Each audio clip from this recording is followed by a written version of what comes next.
Dito ako ngayon sa Piazza Cordosio.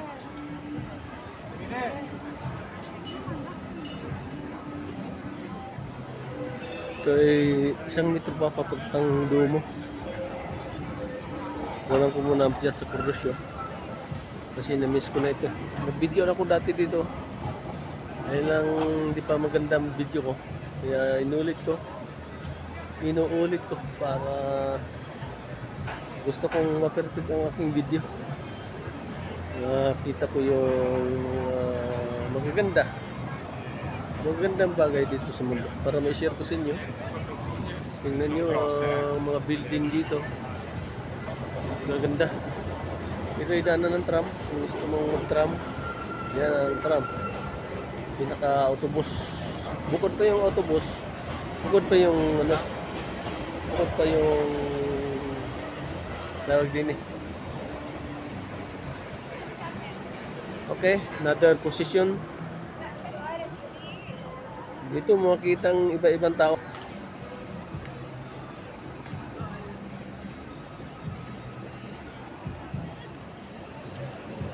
Dito, klase-klaseng magandang makikita mo. Klase-klaseng maganda. Iba-ibang lahi. Pilipina, Koreana, Chinese, Ukraina. Sarap mamasyal. Pero kung gusto nyo, para hindi kayo magastuhan, huwag kayo mamasyal.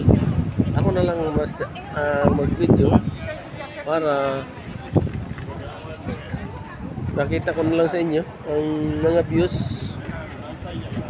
Pipilitin kong maganda, hindi yung kurog-kurog ba. Tingnan natin na building ha. Okay. Okay, hanggang taas para makita nyo. Ang ganda. Italy, I like this place, this country. Dito busy ang tao. Ayun. Palikan ng tao dito. Punta doon, punta rito. Yun ang Duomo. Hindi ko lang alam kung makakarating ako doon ang video ko. Kasi pag mahaba ang video, hindi nyo na ako mapapanood. Hindi ako papanoorin nyo. Hindi na ako sa gitna para makuha na ang gilid-gilid ng mga tao.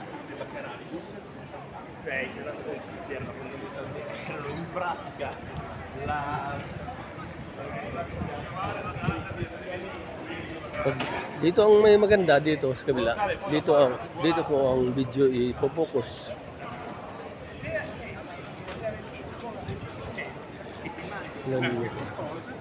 3 minutes.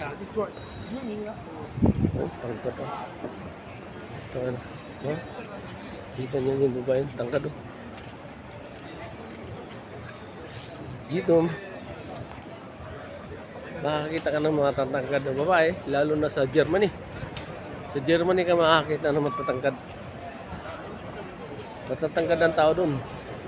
Babae, lalaki, malalaki. Sa Italia, medyo hindi masyadong malaki ang mga babae dito.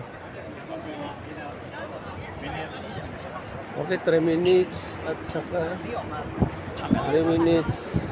Oh, lampas na yata. Oh, blue. Okay, next video na.